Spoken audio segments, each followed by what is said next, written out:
بسم اللہ الرحمن الرحیم۔ السلام علیکم ورحمۃ اللہ وبرکاتہ۔ دوستو، آج آپ حضرات کے سامنے نماز کے تعلق سے کچھ مسائل اور کچھ فضائل پیش کر رہا ہوں۔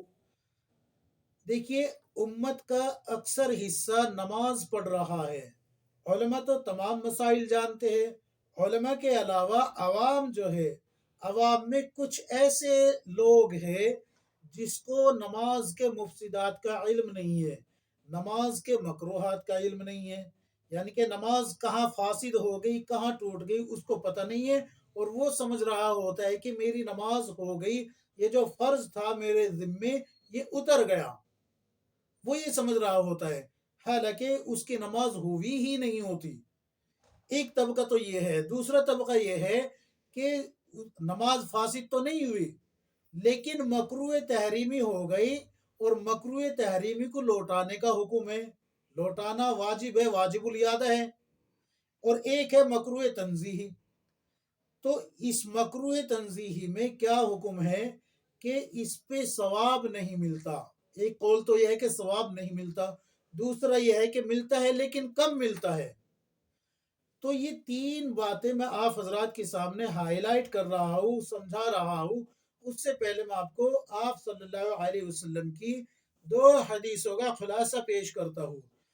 حضور اقدس صلی اللہ علیہ وسلم نے فرمایا کہ نماز کا جب وقت آتا ہے تو اللہ کی طرف سے ایک فرشتہ اعلان کرتا ہے کہ اے آدم کی اولاد، تم نے جو اپنے اوپر اپنے گناہوں کے سبب آگ کو بھڑکا لیا ہے، جہنم کی آگ کو اپنے اوپر جلا لیا ہے، اٹھو اور اس کو بجھا لو۔ چنانچہ دیندار لوگ اٹھتے ہیں اور وضو کرتے ہیں اور ظہر کی نماز پڑھتے ہیں۔ فجر سے لے کے ظہر تک جتنی اللہ کی نافرمانی ہوئی ہے، اللہ رب العزت ان سب کو معاف فرما دیتا ہے۔ اسی طریقے سے عصر کے وقت جو ہے اعلان ہوتا ہے، دیندار لوگ اٹھتے ہیں اور پھر جو ہے وضو کرتے ہیں، اور پھر اللہ کے سامنے سر سجدے میں رکھ کے اللہ کی تعریف بیان کر رہے ہوتے ہیں، تو یہ لوگ پھر بخشے جاتے ہیں۔ اسی طریقے سے مغرب میں، اور اسی طریقے سے عشاء میں بھی ہوتا ہے، اسی طریقے سے فجر میں بھی ہوتا ہے۔ لیکن اللہ کے رسول صلی اللہ علیہ وسلم نے آگے اس ہی حدیث میں یہ بتایا کہ تین قسموں میں لوگ تقسیم ہو جاتے ہیں عشاء کی نماز پڑھنے کے بعد۔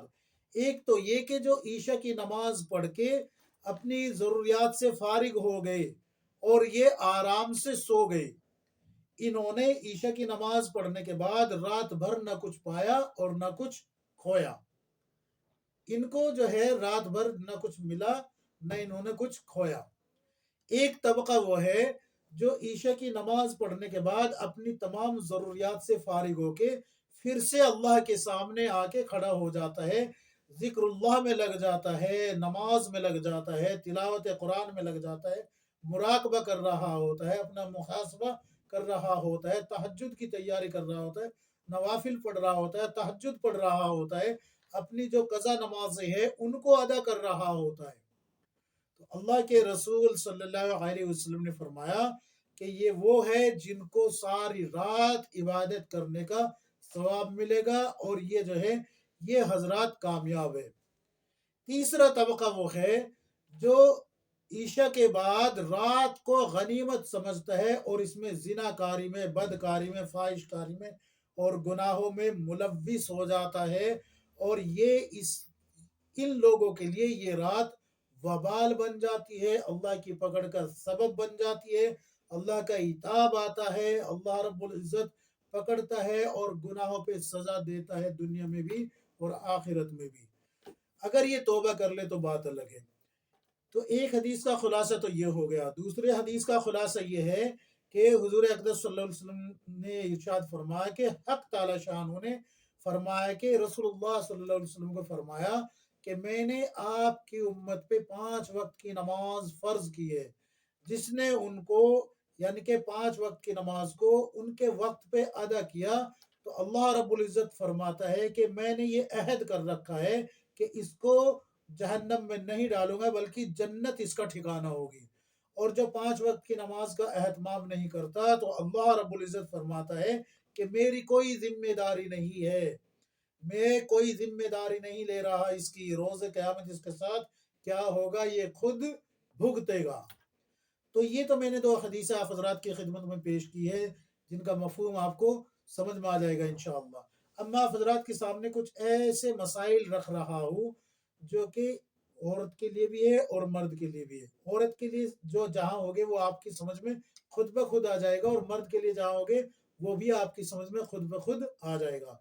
سب سے پہلے غلطی کہاں ہوتی ہے؟ سب سے پہلے غلطی ہوتی ہے وضو میں۔ دیکھیے عورتوں سے غلطی یہ ہوتی ہے کہ ان کے ہاتھ کی انگلی میں انگوٹھی ہوتی ہے، مرد کے بھی ہوتی ہے۔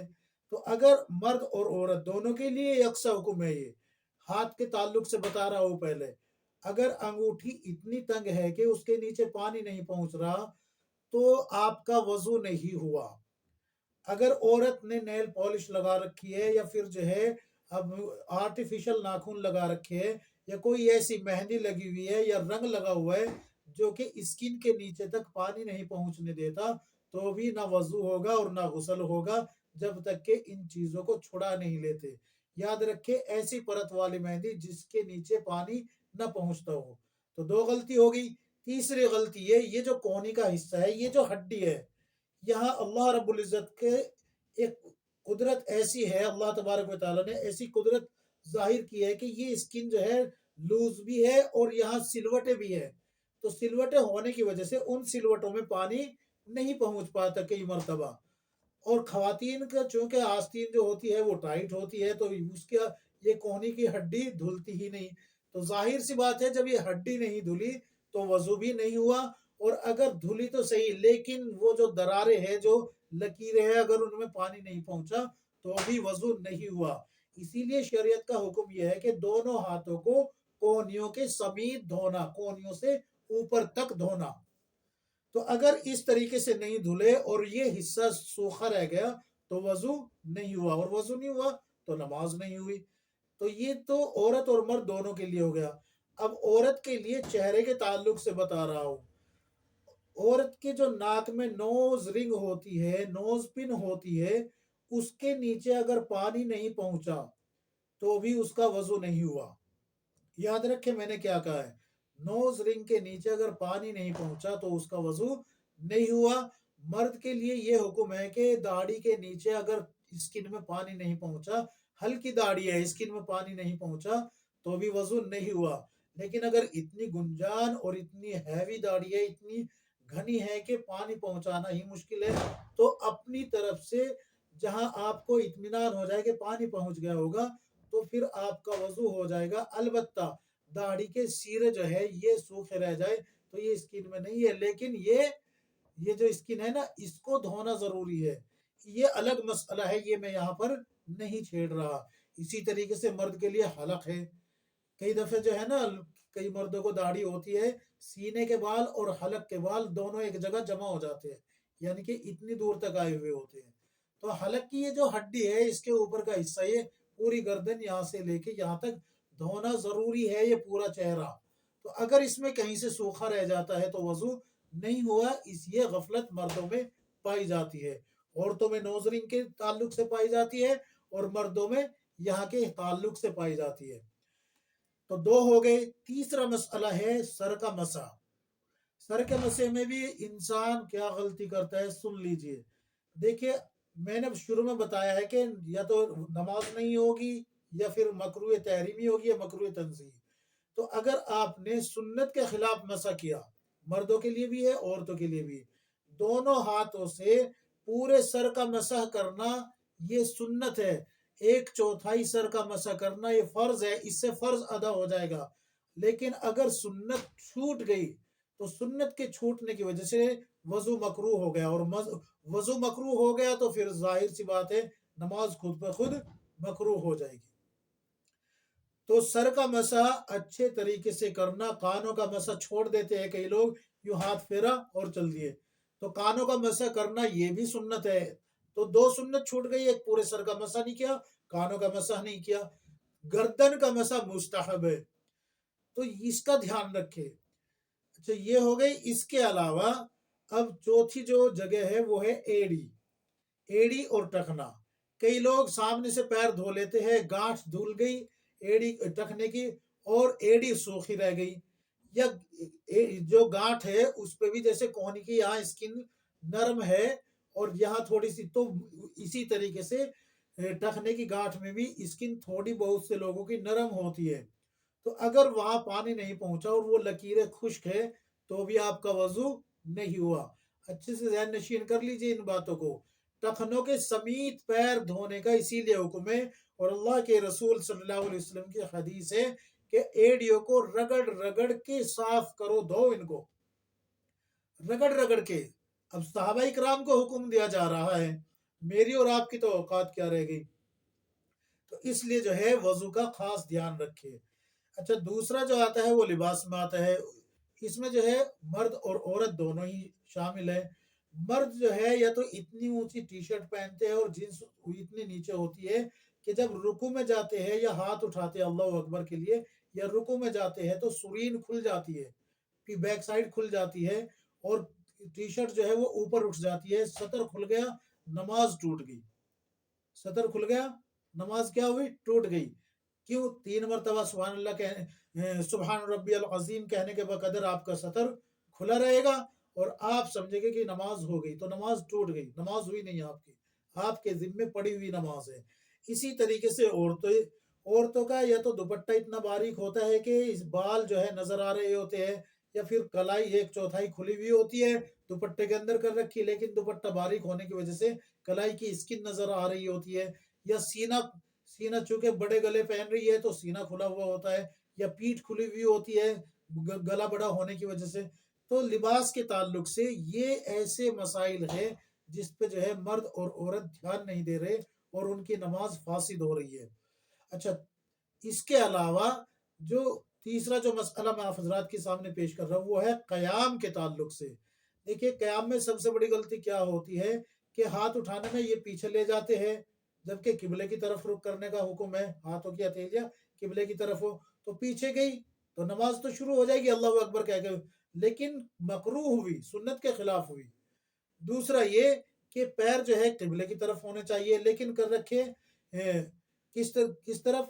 اتر اور دکشن، یعنی کہ شمال اور جنوب، اس طریقے سے کر رکھے، تو یہ بھی سنت کے خلاف ہوا، اس سے بھی نماز مکروہ ہو گئی۔ اس کے علاوہ اور بھی کئی ساری باتیں ہیں، جیسے کہ قوما اور جلسہ۔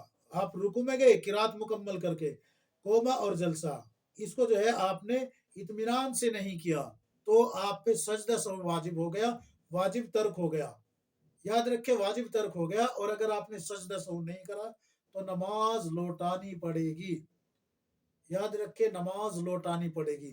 تو یہ کچھ ایسے مسائل تھے۔ اسی طریقے سے جو ہے تعدیل ارکان کا بھی حکم ہے کہ تعدیل ارکان یعنی کہ رکوع کر کے سیدھا کھڑا ہونا، 2 سجدوں کے درمیان میں اچھے سے بیٹھنا، اس کو قوما اور جلسہ بھی کہتے ہیں، اور تعدیل ارکان یعنی کہ اسٹیپ بائی اسٹیپ ان کو ادا کرنا، یہ نہیں کہ بھئی ایک کر دیا جلدی میں، ایک جو ہے ٹھہر کے کر دیا، تو جو جلدی والا ہوا ہے وہ پھر غلط ہو گیا، جو ٹھہر کے کیا ہے وہ صحیح کہلایا جائے گا۔ تو اس میں جو ہے نا آپ نے غلطی کی، یہاں پر بھی آپ کو اس کا خامیازہ بھگتنا پڑے گا کہ آپ کی نماز نہیں ہوئی، آپ کو لوٹانی پڑے گی۔ امید ہے کہ یہ تمام مسائل آپ حضرات کی سمجھ میں آ گئے ہوں گے۔ اللہ تبارک و تعالی ہم سب کو کتاب و سنت کے مطابق زندگی گزارنے کی توفیق عطا فرمائے، آمین یا رب العالمین۔